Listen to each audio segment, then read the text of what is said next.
What's going on, everybody? It is your boy, the Commish, back today with another video going over Billions. Today we're going over Season 5, Episode 3, Beg, Bribe, Bully.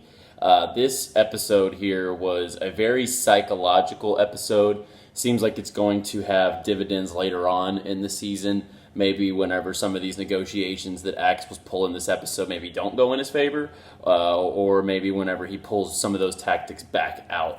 But without further ado, I will chop up this whole episode with y'all right now. So let's get into it. If you're new to the channel, drop down, hit the subscribe button. We're coming out with tons of new content on entertainment, sports, breaking down every Billions episode, and much more TV shows, movies, and much more. So drop down, hit the subscribe button for more, and hit the like button. It really helps us out, get in front of more viewers just like yourself. So let's go ahead and dig into Season 5, Episode 3. I really liked this episode, like I said, for the psychological aspects. The psychology of this episode was great. It starts off with Axe kind of getting outswung at an art show. He gets outbid by Prince on Tanner's projects. This artist, and Tanner says, I can't be bought. I don't pay for money. And basically, Axe brings an initiative to try to put together a special project to get some of his paintings. And a lot of the episode, part of the episode is him trying to get these paintings secured and get this artist to work with him. And by the end of the episode, he definitely gets the job done and seals the deal over a dinner, some good words, and showing him, like, if you roll with me, I'm going to have the best stuff. I always, he says, like, but what he says, the way he terms it, I'm always right. When you play at my level, you have the best stuff. I can get everything the best for you. I just need your next 8 paintings. And this guy's very dead set on not wanting to work for money. He's never done commission. And, Axe pulls out the Michelangelo, all the Da Vinci and just a bunch of different stuff about, like, artists and how they worked for commission. And the Sistine Chapel was built on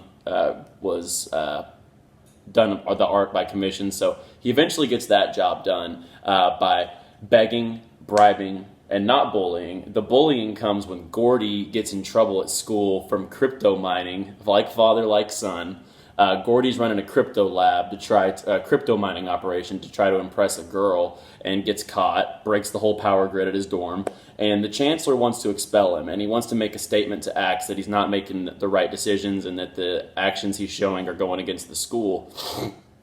And Axe is put in a tough situation because Axe wants to win. Axe wants to get the best for his situation and his son. He wants his son not to get expelled from the school for this action, and he feels he definitely shouldn't. I mean, the kid was just trying to mine some Bitcoin. I mean, come on.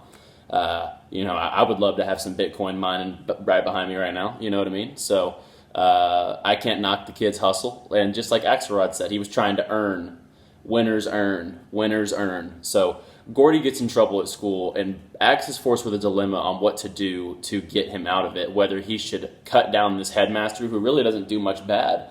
They can't find much dirt on the headmaster, whether to cut him down and get their way, or to show Gordy that you got to pay the consequence sometimes.